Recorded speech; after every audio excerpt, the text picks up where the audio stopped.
예, 오늘은 사도신경 고백 중에서 이제 거룩한 공회와 이 파트하고요, 또 그 다음 나오는 성도가 서로 교통하는 것과 이 두 부분에 대해서 살펴보려고 하는데요. 먼저 살펴볼 것은 앞부분에 나오는 거룩한 공회와 이 부분인데요. 여기 나와 있는 이 거룩한 공회화를 그 라틴어 원어로 그대로 보면은 이렇게 해석을 할 수가 있습니다. 나는 거룩하고 보편적인 교회를 믿습니다. 이렇게 번역할 수 있는 대목입니다. 사실 오늘 우리 시대는 교회가 불신을 당하는 그런 시대 아닙니까? 물론 여기 나오는 교회를 믿습니다 할 때 교회가 이 눈에 보이는 지상교회만을 의미하는 것은 아닙니다만, 어쨌든 우리 모두가 이 시대의 숙제가 그거 아닙니까? 어떻게 하면은 이 교회의 신뢰가 회복이 될 수 있을까? 그런 의미에서 모든 성도님들은 이 사도신경을 고백하실 때마다 이런 마음의 소원이 있으면 좋겠습니다. 나는 교회를 믿고 신뢰하기 원합니다. 그런 마음으로 사도신경이 고백되기를 원하고요. 또 성도님들이 그렇게 신앙 고백을 하실 때 교회를 섬기는 목사인 저는 또 어떤 마음으로 기도해야 되겠습니까?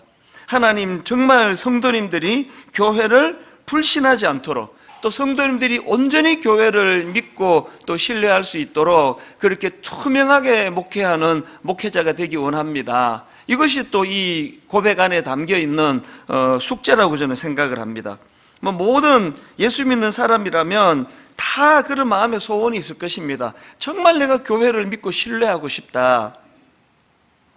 자, 그렇다면은 우리가 이 사도신경을 고백할 때 나는 거룩하고 보편적인 교회를 믿습니다라고 이렇게 고백하는데요, 그 믿음의 고백이 이루어지기 위해서, 그리고 또 교회가 정말 그 믿음의 대상이고 또 신뢰받을 수 있는 공동체가 되기 위해서 어떻게 해야 되느냐, 두 가지를 꼭 기억하셔야 됩니다. 교회가 신뢰받는 하나님의 공동체가 되기 원한다면 이 교회는 이 성령님의 영향력 아래 놓여야 된다는 겁니다. 이 지상교회는 다 죄성을 가진 인간이 모이고 인간이 운영하고 인간이 살피는 그런 공동체 아닙니까? 거기에 초대교회 사도행전 2장에 보면은 상상을 초월하는 2장 뒷부분 말미에 보면은 얼마나 아름다운 공동체의 모습을 보여줍니까? 그런데 여러분, 사도행전 2장 말미에서 서로 물건을 통용하고 있는 자 없는 자 구분 없이 서로를 섬기고 기도하는 충만한 공동체가 된 거는 그 구성원들이 우리랑 달라서 그런 게 아니고요, 사도행전 2장 말미에 초대교회의 놀라운 부흥의 역사가 일어나기 위해서 바로 사도행전 앞부분에 보면은 성령의 강력한 역사가 일어났다는 걸 기록하고 있는 거거든요. 교회는 원래부터 교양이 있고 우아하고 세련되고 이런 사람이 모여서 좋은 교회가 되면 그건 교회의 특징이 아닙니다. 이런저런 문제 많은 사람들이 모여서 성령님의 영향력 아래 놓여 있기 때문에 이게 사도행전 2장에서 초대교회가 보여주는 굉장히 우리에게 중요한 가르침을 주는 그런 케이스라고 저는 생각을 하고요. 또 그런가 하면은 두 번째로, 교회가 이렇게 믿음과 신뢰를 회복하는 공동체가 되기 위해서는 무엇보다도 교회는 거룩을 회복해야 된다는 것입니다.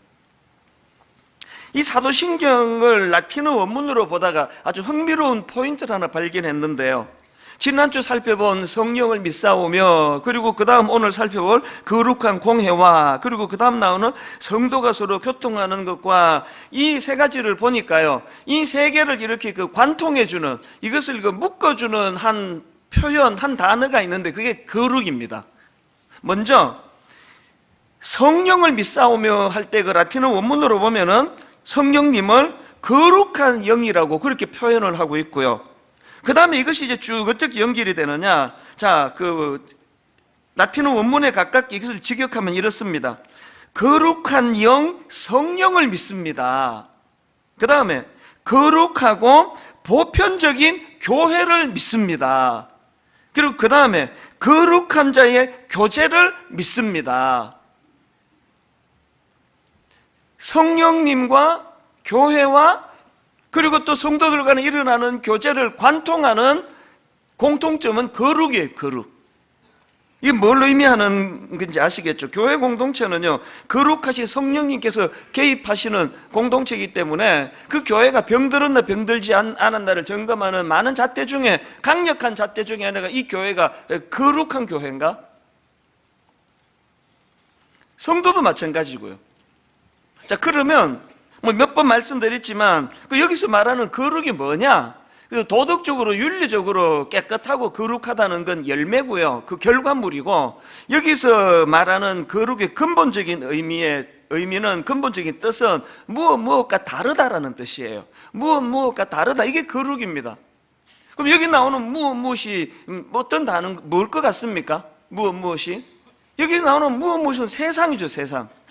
이 교회에서 추구해야 되는 거룩은 세상과 다르다는 거예요. 세상과 구별된다는 겁니다. 베드로전서 2장 9절에 보니까요, 그러나 너희는 택하신 족속이요 왕같은 제사장들이요 거룩한 나라요 그의 소유가 된 백성이니, 여기만 봐도 나 자신이 거룩한 존재가 아니고요, 하나님께서 나를 그의 소유로 만들어 주셨기 때문에 구별된 자로서의 거룩이 여기에 나타나는 거고요. 바로 그 다음 나오는 이는 너희를 어두운 데서 불러내어 그의 기이한 빛에 들어가게 하신 이의 아름다운 덕을 선포하게 하려 하심이라. 여기서 말하는 거룩이 뭐라고요? 구별이에요. 어두운 데서 불러낸 상태, 이게 거룩입니다.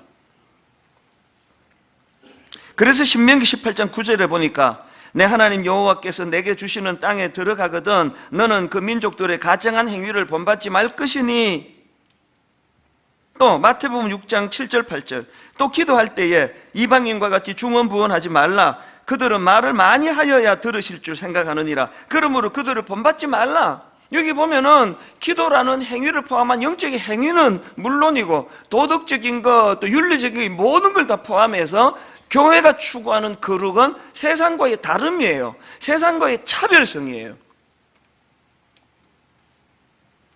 한때 그 거창고등학교, 경남 거창 그 시골에 있는 거창고등학교가 우리 온 대한민국에 화제를 일으킨 적이 있었는데요. 그게 뭐냐 하니까 거창고등학교 직업선택 10계명, 한두 번은 다 들어보셨을 거예요. 이 거창고등학교가 기독교 학교 아닙니까? 그 학교가 표방하는 그 직업선택 10계명인데요. 화면으로도 제가 이거를 좀 부탁을 드려놨는데 한번 천천히 한번 보세요. 10계명 중에 첫째가 뭐냐? 월급이 적은 쪽을 택하라. 이 처음부터 심상치 않죠? 그럼 두 번째가 내가 원하는 곳이 아니라 나를 필요로 하는 곳을 택하라. 그 다음 세 번째가 승진의 기회가 거의 없는 곳을 택하라.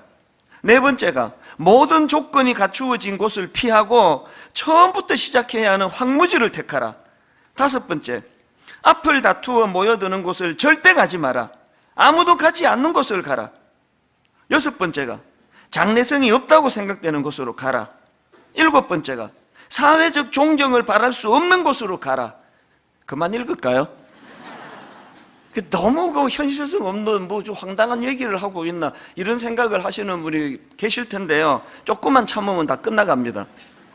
여덟 번째, 한가운데가 아닌 가장자리로 가라. 아홉 번째, 이게 압권입니다. 부모나 아내가 결사반대를 하는 곳이면 틀림없다. 의심하지 말고 가라. 마지막 열 번째, 왕관이 아니라 단두대가 기다리고 있는 곳으로 가라. 이 10가지를 딱 한마디로만 요약하면 세상과의 차별성입니다. 이래가지고 이걸 표방하는 학교에 어떻게 이런 학교를 보내겠냐고, 학교가 망하지 않았나? 그렇게 생각하면 오산이에요. 옛날에요, 고등학교 시험 봐서 들어갈 때 이 거창고등학교는 전국의 명문 학교였습니다. 생각이 좀 있고 의식이 좀 있는 크리스찬들은 애들을 다 여기다 보냈습니다. 시험이 얼마나 그 커트라인이 높았는지 모릅니다. 그런가 하면은 지난번에도 말씀드렸지만요, 제가 일만수도 파송 운동 준비하고 또 가평 우리 마을을 준비하면서 여러 전문가들 또 기독교 NGO 그런 여러 사람들을 만났는데요, 제가 만나본 사람들 중에 가장 많은 출신 학교가 한동대학교 출신이에요. 기독교 학교. 정말 자기의 어떤 유익을 구하지 않고 그 실력을 갖춘 그 사람들이 여러 곳에서 같이 있는 일을 하면서 그렇게 사는 것을 보면서, 그 한동대학교나 이 거창고등학교가 왜 이런 인재들이 모입니까? 세상과 차별화되니까요.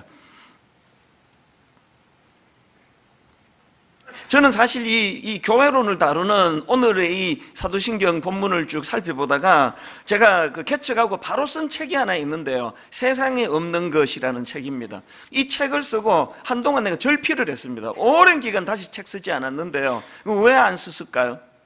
뭐 글이나 쓰고 이런 것보다 한번 여기에 올인하고 싶은 마음이 있었거든요. 여기 올인하는 게 뭡니까? 이 책 세상에 없는 것이라는 이 책은요, 원래 제목은 훨씬 깁니다. 원래 제목은 이렇습니다. 세상에 없는 것 되기 위해 달려가는 분당 우리 교회 개척 일기. 이 세상과 다름을 강조하는 거 아닙니까? 세상에 없는 것 되기 위해 달려가는 분당 우리 교회 개척, 이걸 줄여가지고 세상에 없는 것이라고 그렇게 썼는데, 지금도 많은 개척교회 목사님들이 이 책을 참고를 한다고 제가 들었거든요. 왜 많은 개척교회 목사님 이 책을 참고할까요? 개척을 할 때 세상과 다른 공동체를 만들어야 된다는 알거든요. 저는 뭐 제가 쓴 책이나 또 제가 쓴 설교도 막 억지로 이제 저를 이렇게 점검하려고 듣지 잘 안 듣고 잘 안 읽는데요. 지난주에 제가 이 설교를 준비하면서 그 세상에 없는 것이라는 책을 꺼내가지고 뭐 다는 아니지만 쭉 이렇게 훑어보았습니다. 왜 이 책을 다시 꺼내 읽었느냐? 지난주에 성령을 믿사오며 그 다음에 거룩한 공회와 이 대목을 살펴보면서 분당 우리 교회가 첫 출발이 세상에 없는 것 되기 위해 달려가는 교회라 그랬는데, 여전히 지금 그 정신이 살아있는가? 그러면서 쭉 살펴보면서 어떤 거는 또 유지가 되지만 더 많은 부분에 지금 약해지고 초심을 잃어가고 있는 게 또 사실이라서 정말 이 정신 차려야 되겠다. 이 모든 게 무엇을 위한 몸부림입니까? 세상과의 그 구별됨, 세상과의 차별성, 이런 차원에서의 거룩을 추구하는 게 교회이기 때문에, 그런 맥락에서 우리 모두의 이 삶을 되돌아보면은 우리가 무슨 막 엄청난 도덕적으로 악한 짓을 해서 문제가 아니라 세상 사람들이 보기에 니하고 나하고 뭐가 다른데? 예수 믿는 내하고 안 믿는 나하고 뭐가 다른데? 이게 결정적으로 비난의 그 포인트 아닙니까?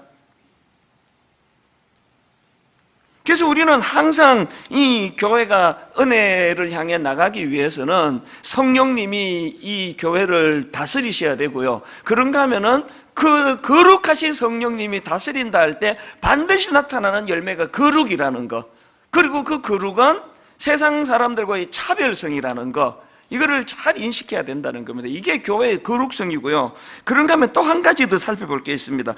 우리말로는 이게 잘 드러나지 않는데요, 그 라틴어 원문으로 보면은 이 거룩한 공회화가 이게 거룩성만 있는 게 아니라 보편성도 있다는 걸 확인해 알 수 있습니다. 이 거룩한 공회화, 이걸 라틴어 원문 그대로 직역하면 이렇습니다. 나는 거룩하고 보편적인 교회를 믿습니다. 이렇게 돼 있습니다. 교회의 거룩성과 함께 교회의 보편성, 이게 뭐냐? 오늘 그 본문 고린도전서 1장 2절을 제가 본문으로 택한 이유도 이 설명 때문인데요. 고린도전서 1장 2절에 보면은 교회의 보편성이 뭔지를 잘 설명하고 있습니다. 한번 보십시오. 사도 바울의 인사입니다. 고린도에 있는 하나님의 교회 곧 그리스도 예수 안에서 거룩하여지고 성도나 부르심을 받은 자들과, 그 다음 보세요. 또 각 처에서 우리 주 곧 그들과 우리의 주 대신 예수 그리스도의 이름을 부르는 모든 자들에게, 이게 지금 교회의 거룩성과 보편성이 다 담겨 있는 말씀입니다. 교회의 거룩성이 뭡니까? 앞에 나와 있는 부분 다시 한번 보세요. 고린도에 있는 하나님의 교회, 그리고 곧 하면서 이제 교회를 풀어 설명합니다. 뭐가 교회입니까? 그리스도 예수 안에서 거룩하여지고 성도나 부르심을 받은 자들의 모임. 그래서 거룩한 성도가 모인 공동체가 그게 교회이기 때문에 교회는 저절로 거룩한 공동체라는 겁니다. 그런가 하면 그 다음 나오는 2절 하반절에 보세요. 또 각 처에서 우리 주 곧 그들과 우리의 주 대신 예수 그리스도의 이름을 부르는 모든 자들에게, 여기 나와 있는 각 처에서, 이거 원어로 보면은 모든 장소를 의미합니다. 그러니까 지금 사도 바울이 교회의 거룩성을 말하면서 고린도에 있는 하나님의 교회라는 그 지역성을 설명하고 그게 끝나는 게 아니라 그 다음에 거기뿐만 아니고 모든 장소에서 각 처에서 우리 주 곧 그들과 우리의 주 대신 예수 그리스도의 이름을 부르는 모든 자들의 모임, 이게 다 교회라는 겁니다. 이거는요 교회의 보편성을 설명하고, 그리고 또 그 비슷한 개념으로 교회의 통일성이 있습니다. 한마디로 말하면 우리 교회만 우리 교회가 아니라는 뜻입니다. 이게 딱 한마디로 말하면. 지금 한국 교회가 이 개교회주의의 함정에 빠져 있는데 여기서 벗어나려면 이 사도행전의 정신을 잘 회복해야 됩니다. 이 분당 우리 교회 그 이름을 엄청 잘 지었잖아요. 제가 지었거든요. 정말 잘 지었습니다. 분당 우리 교회를 딱 짓고 나니까 모은행에서 갑자기 우리은행으로 바꾸더라고요. 믿거나 말거나. 이름 참 잘 지었습니다. 그래서 분당 우리 교회를 이름 잘 지어서 교회가 이렇게 부흥하는 교회 아닙니까? 전국의 모든 교회가 우리 교회에서 기도하는 거예요. 막 새벽마다 주님 우리 교회를 부흥시켜 주시옵소서. 막 얼마나 기도를 많이, 지금도 많이 해요. 내가 만나는 우리 친구들마다 이제 우리 교회에서는 그만 기도하고 당신들 위해 기도해라. 이 우리 교회라는 이름이 참 좋은데요. 그러나 또 한편 이 이름이 갖는 위험성이 있습니다. 여기서 말하는 우리 교회가 보편성과 통일성을 갖춘 이 땅의 모든 교회, 심지어는 그 시대를 뛰어넘는 모든 주님 이름으로 모이는 교회들을 일컫는 의미에서 우리 교회가 돼야지, 이 분당에 있는, 임해동에 있는 요 조그만한 우리 교회가 우리 교회를 생각하는 건 굉장히 위험한 거예요. 그래서 저는 가끔 가다가 우리 교회에 대한 자부심이 좀 지나치신 분들에 대해서는 저건 참 위험한데 이런 생각을 합니다. 자기가 출석하는 교회에 대한 긍지를 가지는 게 뭐가 잘못됐습니까만 그것이 과하다 보면은 우리 교회만 좋은 교회라는 식으로 이게 흘러갈 위험이 있다는 겁니다. 모든 이단 교회의 특징은 우리 교회만 구원이 있다는 거예요. 모든 이단 교회의 특징은 우리 교회만 좋은 교회라는 거예요.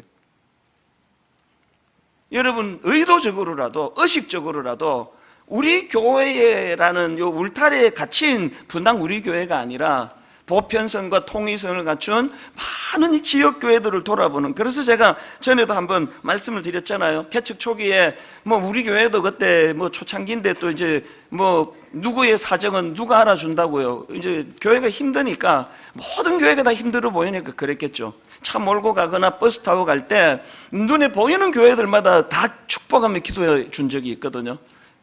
상가의 간판이 보이는 교회마다 하나님 저 교회에도 똑같은 은혜로 그렇게 역사해 달라고 그렇게 축복하며 기도한 적이 있었는데요.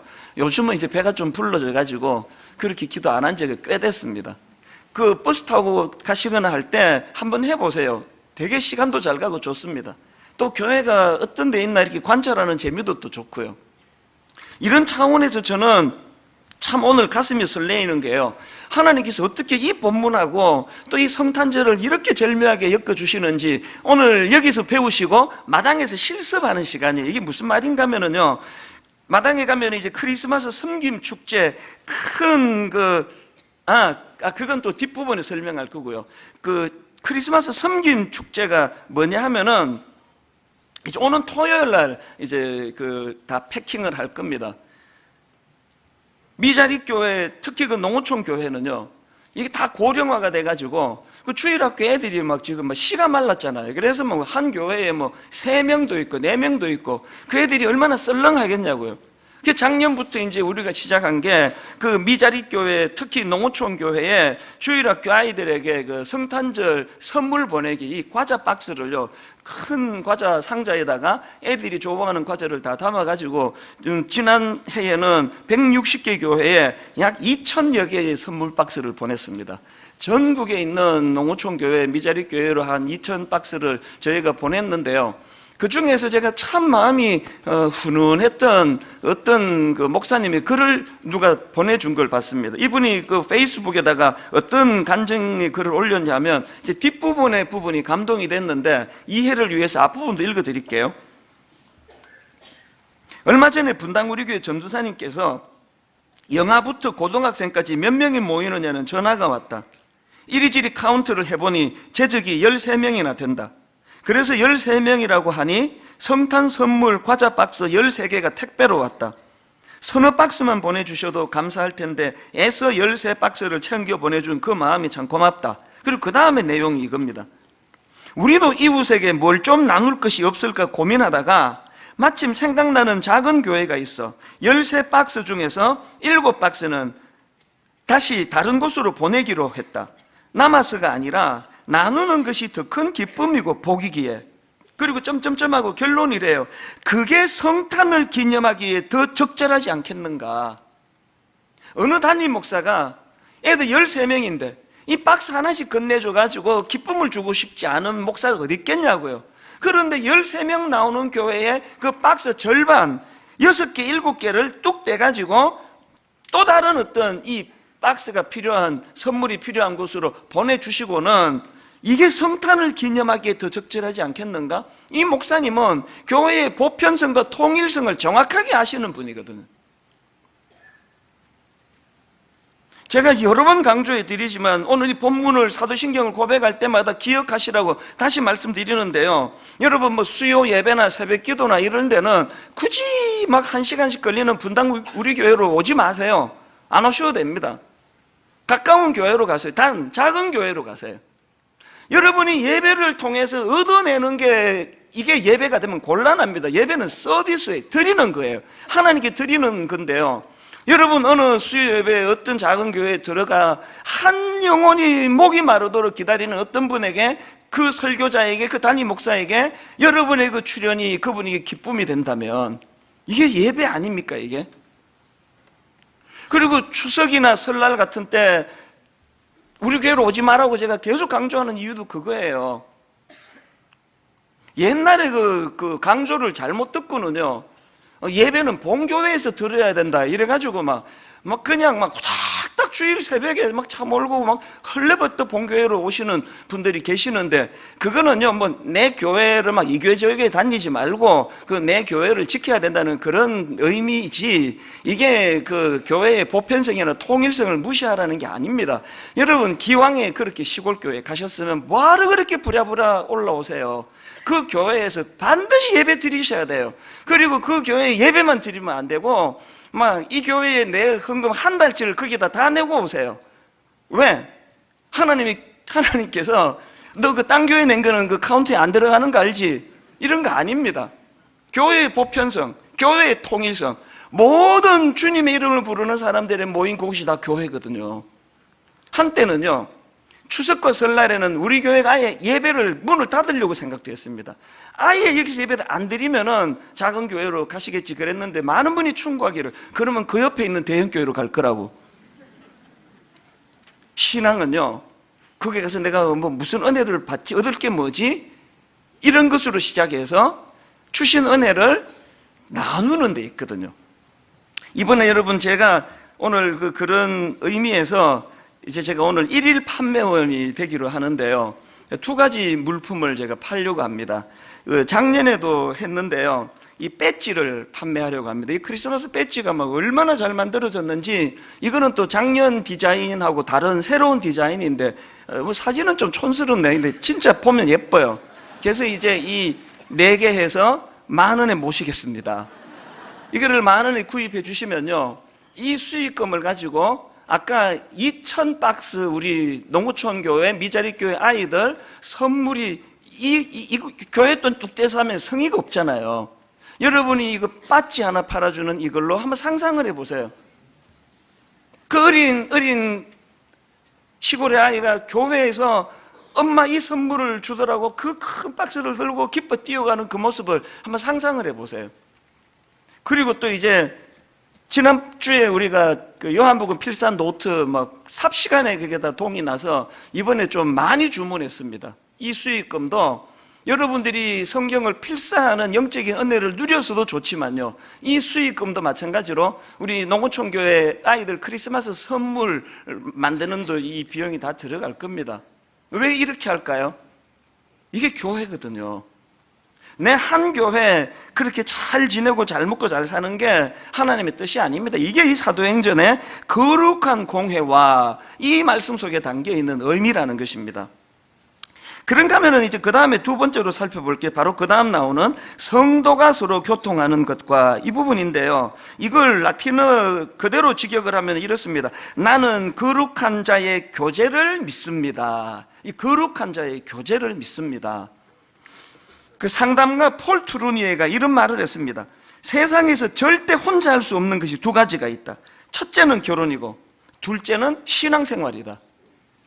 결혼을 혼자는 절대로 못하는 것과 똑같이 신앙생활도 혼자 하는 거 아닙니다. 혼술, 요새 뭐 혼밥, 또 혼자 영화 보는 거, 혼자 여행 가는 거, 이 혼족이 되는 게 지금 뭐 거의 이 시대의 거의 그 붐이라고 그러는데요.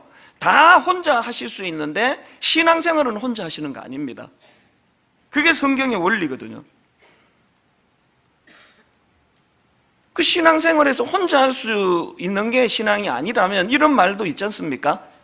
피할 수 없으면 즐기라. 그 어떻게 해서든지 교회 공동체 안에서 교제의 기쁨을 누리셔야 된다는 겁니다.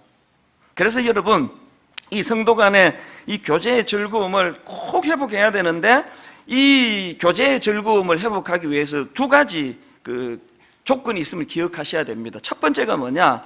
이 성도 간의 교제도요, 영적인 행위라는 것을 기억하셔야 됩니다. 베드로전서 4장 11절을 보세요. 만일 누가 말하려면 하나님의 말씀을 하는 것 같이 하고, 누가 봉사하려면 하나님이 공급하시는 힘으로 하는 것 같이 하라.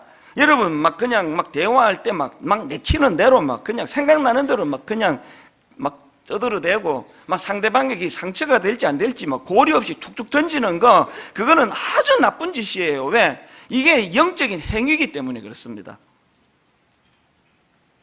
심지어는 마태복음 25장 40절입니다. 임금이 대답하여 이르시되 내가 진실로 너희에게 이르노니 너희가 여기 내 형제 중에 지극히 작은 자 하나에게 한 것이 곧 내게 한 것이니라. 왜 여러분 이 주님 안에서의 성도 간의 교제가 영적인 행위인지 아시겠죠? 그게 주님이 지금 개입하고 계시는 거예요. 히브리서 13장 1절 2절 형제 사랑하기를 계속하고 손님 대접하기를 잊지 마라. 이로써 부지 중에 천사들을 대접한 이들이 있었느니라. 형제에 대한 사랑과 섬김이 하나님의 대리자인 천사와 연결되는 것도 같은 맥락 아닙니까? 그래서 여러분, 우리가 믿음이 생기면요, 그 믿음을 실습하는 게 이 교제예요. 그래서 여러분, 대인관계에서 김 집사님과 박 집사님 사이에 자꾸 하나님을 개입시키는 거예요. 자꾸 하나님을 개입시키고 하나님 주시는 힘으로 얻고, 그리고 또 교제가 잘 되기 위해서는 여러분이 성령 충만으로 성숙해져야 됩니다. 제가 언젠가 그 비행기를 타다가 굉장히 큰 그 깨달음을 하나 얻었는데요. 맨 처음에 이제 비행기 타면은 여러 이제 주의할 거를 이제 알려주지 않습니까? 그 중에 하나가 이제 비행기가 문제를 만나면 이 산소 마스크가 위에서 확 내려오는데, 이제 이런 노약자나 어린아이들을 잘 돌봐야 된다, 그걸 강조하면서 뭐라고 말하는 게 하니까, 산소 마스크가 내려오면 먼저 본인이 안전하게 착용을 하고, 우리 생각에는 그 약자들을 먼저 도와야 될 것 같은데요, 먼저 본인이 안전하게 착용을 하고, 그리고 아이들과 노약자나 또 연약한 사람을 도와라, 이런 요지로 제가 그 안내문을 줬는데, 굉장히 제가 그때 이 성령님께서 또 이렇게 멘트를 하시는구나. 여러분, 이웃을 잘 섬기기 위해서 여러분이 먼저 성령 충만하셔야 됩니다. 여러분이 먼저 은혜의 공급을 많이 받으셔야 돼요. 부부간에 믿음이 좀 좋은 배우자가 있고 믿음이 약한 배우자가 있다면, 여러분 믿음이 좋은 배우자가 늘 하나님 은혜를 공급받아야 돼요. 내가 먼저 회복이 돼야, 그래야 상대방을 섬길 수 있다는 것입니다.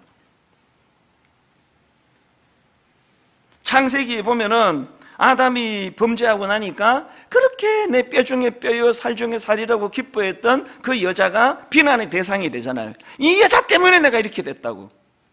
여러분, 가정 회복을 위해서는요, 부부가 그냥 외식도 하고 영화도 보러 가고 노력 많이 해야 되지만, 더 중요한 건 믿음 좋은 그 사람이 먼저 믿음이 회복돼야 될 줄로 믿습니다. 그런가 하면은 여러분, 성도 간의 교제의 즐거움을 회복하려면 한 가지 더 기억하셔야 되는 게 있는데요, 그리스도 안에서의 교제란 기본적으로 자기가 가진 것을 나누는 것을 의미한다는 겁니다. 이 성도가 서로 교통하는 것과 이 부분에 대한 자료를 찾다가 보니까요, 그 만화 사도신경이라고 있습니다. 그 만화라서 가볍게 생각하시면 안 됩니다.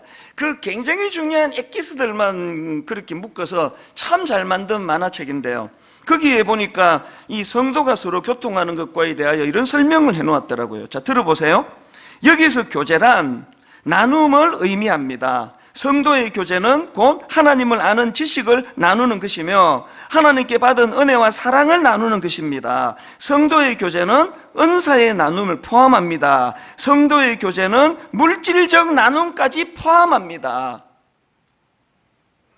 그러고 보면 제가 아까 초대교회 사도행전 2장에 놀라운 교회의 영적 성숙과 부흥을 설명했는데요, 이 흐름을 한번 보세요. 사도행전 2장 42절, 그들이 사도의 가르침을 받아 서로 교제하고 떡을 떼며 오로지 기도하기를 힘쓰니라. 사람마다 두려워하는데 사도들로 말미암아 기사와 표적이 많이 나타나니, 먼저 영적으로 그 성도들에게 은혜가 많이 임했습니다. 그랬더니 바로 그 다음 44절부터 보세요. 믿는 사람이 다 함께 있어 모든 물건을 서로 통용하고 또 재산과 소유를 팔아 각 사람의 필요를 따라 나눠주며, 교회에서 이루어지는 성도 간의 교제는 기본적으로 자기가 가진 것을 나누어주는 거라 그랬잖아요.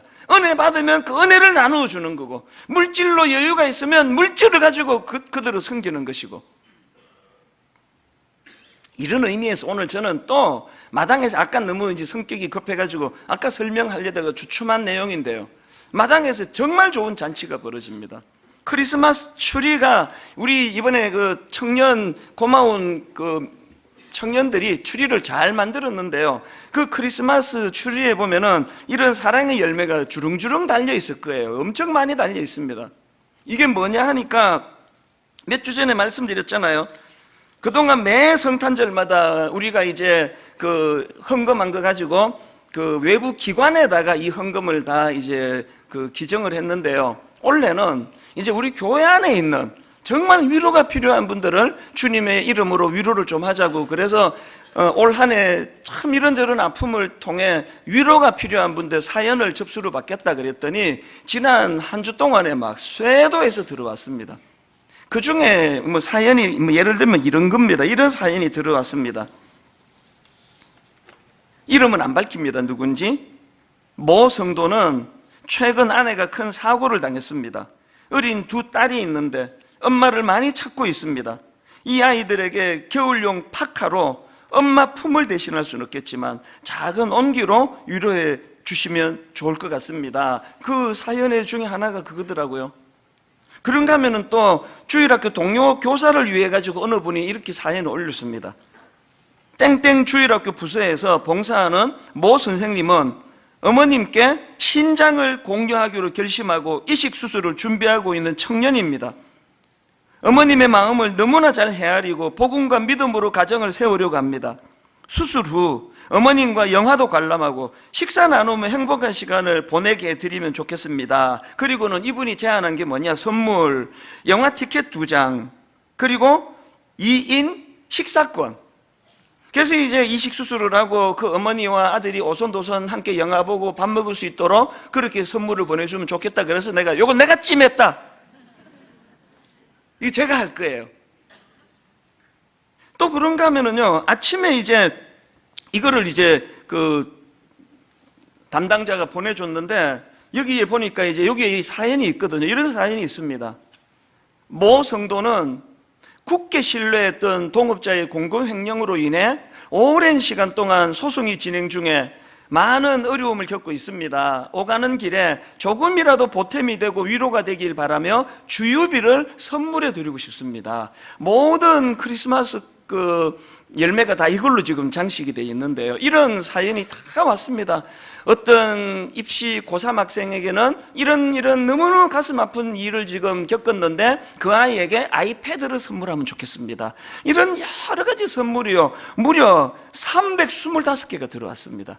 그래서 이제 이 사랑의 열매를 달아놨으니까요, 이제 나가시다가 이 열매 원하는 대로 하나씩 그냥 여러분이 가져가시면 돼요. 그리고 이 사연을 적어 놓은 거는 이건 놓고 이분을 위해 기도해 드리라는 뜻이고요. 그리고 이것이 이제 감사 그 헌금 봉투가 됩니다.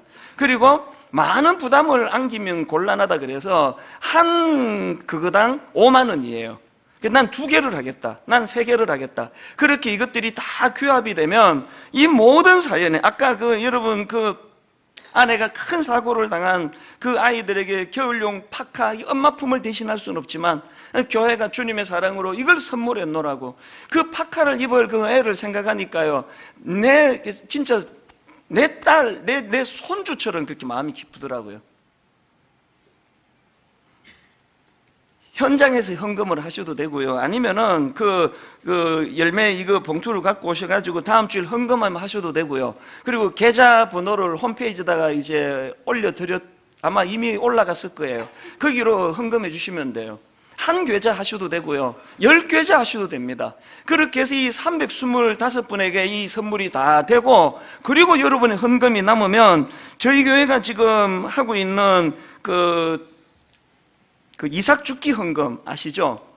거기로 이 모든 헌금 전액이 다 갑니다. 우리 교회가 이웃사랑 헌금이 두 개인데요, 하나는 우리 교회 안에 도와야 될 성도를 돕는 기금이 이삭 죽기 헌금이고요, 그런가 하면은 교회 바깥에 안 믿는 사람을 포함해서 교회 바깥의 사람을 돕는 기금이 긴급구호뱅크입니다. 송파 세 모녀 자살 사건을 계기로 교회가 그 목도 널마가 없어서 자살하는 사람들을 좀 막아보자, 이렇게 시작한 게 긴급구호뱅크인데, 고맙게도 지난 5년 동안 그런 긴급 상황에 있던 이웃 1330명에게 17억 9,400만 원이 들어갔습니다. 한 푼도 교회 재정으로 한 거 없고 다 여러분이 주신 거예요. 다른 교회 성도님들도 이게 동참을 하신 거거든요. 이번 성탄절날 정말 주님께 이 사랑의 열매를 한번 맺어 드리자는 거거든요. 그 추리에는요, 우리 교회 성도들의 사연도 있지만, 이번엔 이웃사랑의 날이니까 이웃사랑부에서도 추천하는 이웃들 많습니다. 저한테 이런 내용을 보내왔습니다. 그 이웃사랑부에 추천한 이웃: 독거 어르신들의 월동을 위한 난방비, 복지 사각지대에 있는 이들의 통원 치료를 위한 교통비, 의료비, 자녀를 위한 내복, 외투, 월세, 교통비가 없어 먼 거리를 걸어 다니는 청소년들에게 주는 교통카드, 이런 것들이 다 여기 지금 달려져 있습니다. 교회가 자선단체도 아닌데 왜 이런 일을 하느냐, 이렇게 말씀하지 마세요.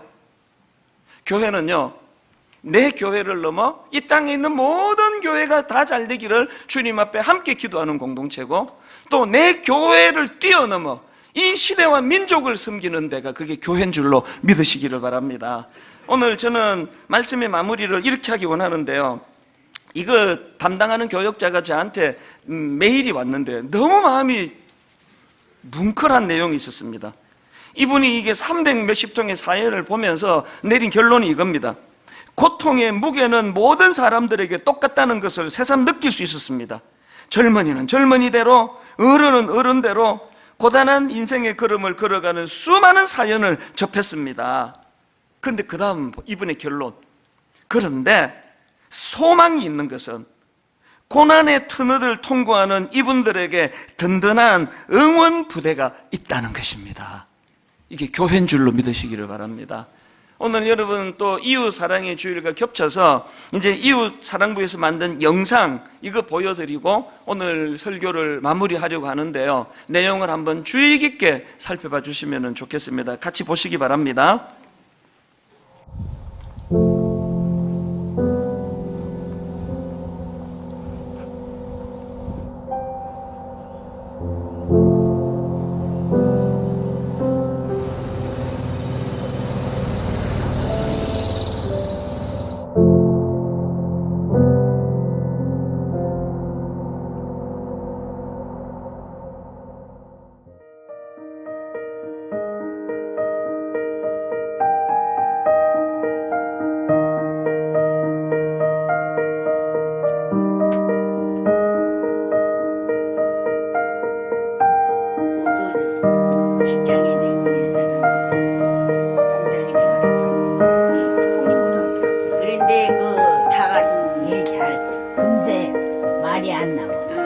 커다란 달력 뒷면에 빼곡히 막 그냥 버려지는 달력에 처음부터 끝까지 꽉 채우세요. 그걸 이제 한글을 이제 쓰시면서 반복해서 쓰시면서 이제 어느 날은 딱 보니까 한글로 아버지, 어머니를 달력 뒷면 빼곡히 연습을 하셨더라고요. 또 어르신이 최근에 집 근처에 있는 또 작은 교회에 나가시기 시작했거든요. 한글 공부를 그렇게 열심히 하는 이유가 알고 보니 이제 교회 나가면 내가 찬송가라도 따라 불러야 되고 성경도 읽어야 되는데 글을 모르니 그거라도 하려고 내가 한글 공부를 열심히 하는 거다. 이제 그렇게 말씀하시는 거 보고 너무 정말 감사하고 감동받았던 그 에피소드가 가장 기억에 남습니다.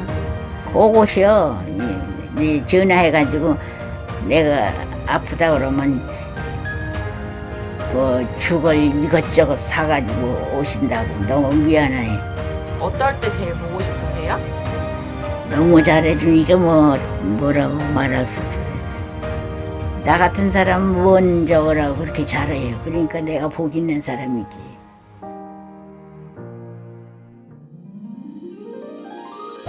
가장 기억에 남는 거는 제가 아이들을 가르치면서 제가 중등부 시절에 저를 가르치셨던 선생님 생각이 가장 많이 났습니다.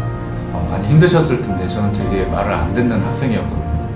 근데 그때 정말 사랑으로 우리를 가르치셨겠구나 생각이 들었고, 또 저의 모습을 생각하고 아이들을 보면 지금 아이들은 정말 착하고 귀엽거든요. 네, 그래서 기쁨으로 봉사하고 있습니다. 최근에 에듀로 졸업한 학생들이 에듀투게더에 와서 봉사하는 친구들이 많이 있습니다. 네, 그 모습을 보면 이런 부분이 사랑의 선순환이구나 라는 생각이 들고, 또 이 아이들이 자라서 다음 세대 아이들에게 그런 사랑을 잘 전해줬으면 하는 바람이 큽니다.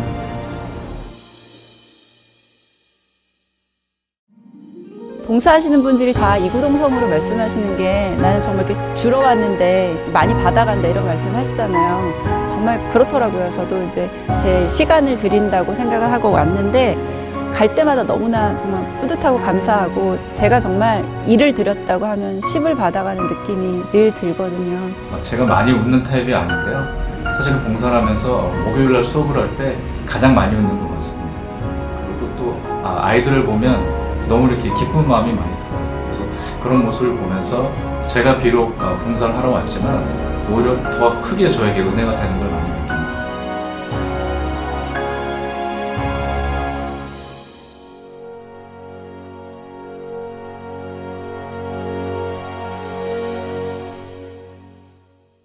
오늘 설교 제목이 우리가 꿈꾸는 이상적인 교회라는 제목입니다. 어떤 교회가 우리가 꿈꾸는 이상적인 교회입니까? 예수 그리스도의 십자가로 세워진 교회, 그리고 그 우리를 십자가로 인도해 주시는 성령님께서 이 교회를 주관하시고 주도하시고 이끌어 주시는 교회, 그리고 그 많은 받은 은혜들을 가두어 두지 않고 이것을 우리 주변 교회로, 우리 이웃으로 흘려보내는 성도들이 모인 교회, 성도들 간의 교제가 충만하게 은혜 가운데 넘치는 교회, 이런 교회를 향한 꿈을 꾸시고, 우리 모두가 다 교회를 믿고 교회 안에서의 성도 간의 교제를 믿을 수 있는 것 성령님이 함께 개입하시기 때문입니다. 그렇게 고백하는 좋은 교회를 향한 꿈을 꾸며 달려나가는 분당 우리 교회 성도님들 되시기를 주님 이름으로 축복합니다. 오늘 말씀을 우리 기억하시면서 우리들의 찬양 45번입니다. 교회를 향한 이 꿈, 우리에게 소원이 하나 있네. 한 항목 한 항목 우리 찬양을 선포하시면서 우리 힘있게 이 찬양 같이 부르도록 하겠습니다. 우리에겐 소원이 하나 있네. 우리에겐 소원이 하나 있네. 어떤 소원입니까? 주님 다시 오실 그날까지, 다시 오실 그날까지 우리 가슴에 새긴 우리 주의 가슴에 십자가 사랑, 주의 십자가 사랑 나의 교회를 사랑케 하네. 사랑케 하네. 주의 교회를 향한 우리 마음, 교회를 향한 우리 마음, 희생과 포기와 가난과 고난, 가난과 고난, 하물며 죽음조차 우리를 막을 수 없네. 감히 이렇게 선포합니다. 우리 교회는 이 땅의 희망. 아멘. 교회를 교회되게, 예배 예배되게 우리 사용하소서. 진정한 부흥의 날 오늘 임하도록 우리 사용하소서. 우리 꿈을 가지고 다시 한번 우리에겐 소원이 하나 있네. 주님 다시 오실 그날까지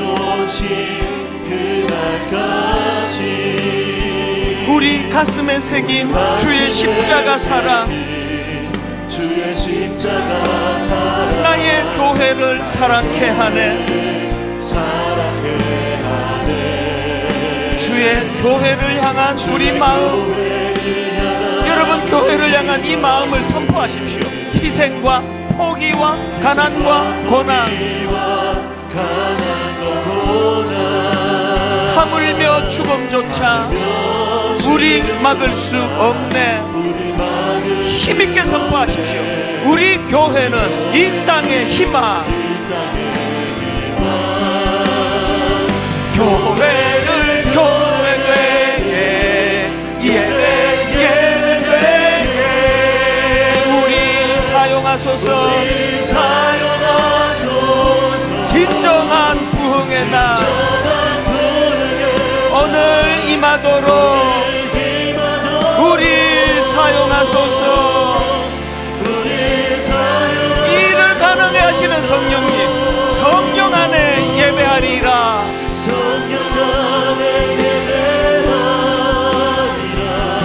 자유의 마음으로 사랑으로 사역하리라. 교회는 생명이니 우리 다 자리에서 일어나셔서 힘있게 선포합니다. 교회를 교회되게, 예배를 예배되게 우리 사용하소서. 진정한 부흥의 날 오늘 임하도록 우리 사용하소서. 우리 마음의 소원을 가지고 힘있게 한 번 더 선포합니다. 교회를 교회되게, 예배를 예배되게 우리 사용하소서. 진정한 부흥의 날 오늘 임하도록 우리 사용하소서.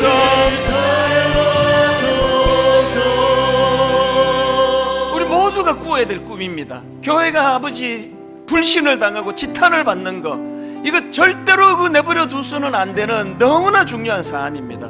하나님, 목사인 저부터 교회가 신뢰받을 수 있도록 하나님 더 의지합니다. 이 교회가 성령 공동체 되기 원합니다. 십자가로 세워진 교회라는 사실을 믿음으로 보기 원합니다.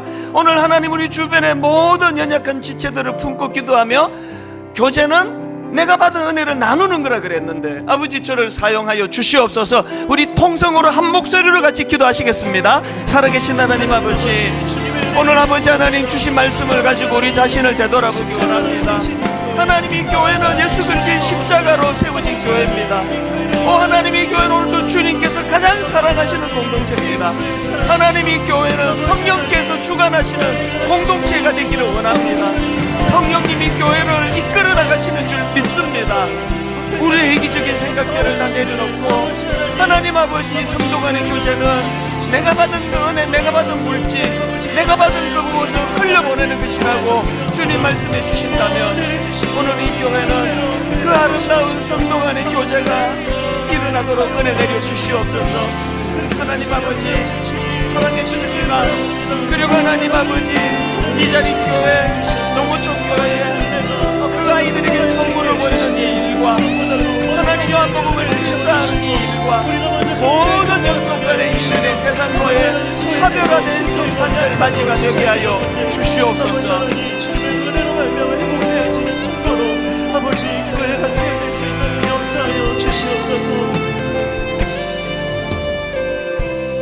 하나님, 이 교회가 회복되기 위하여 성령님을 더욱 의지합니다. 성령님 다스려 주시옵소서. 성령님 이끌어 주시고 인도하여 주시옵소서. 무엇보다도 성령님의 인도하심으로 분당 우리 교회는 늘 주소가 십자가 아래가 되기를 원합니다. 십자가의 정신으로 받은 은혜를 아버지 교제를 통해 흘려보내고 나누고 섬기고 모든 우리 다락방마다 영적으로 충만한 나눔과 교제가 있게 해주시고, 하나님, 오늘 우리가 이 크리스마스를 준비하면서 세상과의 차별화를 위하여 미자리 교회, 농어촌 교회에 선물 보내는 그 일에 마음을 쏟게 하시고, 하나님, 교회 안에 아픔을 당한 위로가 필요한 우리 지체들에게 자그마한 물질로 선물을 그들에게 전달해 줄 때 거기에 주님의 회복과 치유가 나타나게 되는 줄로 믿습니다. 세상과 차별화된 성탄절 준비, 성탄절 맞이가 되도록 저희들을 인도하여 주시옵소서.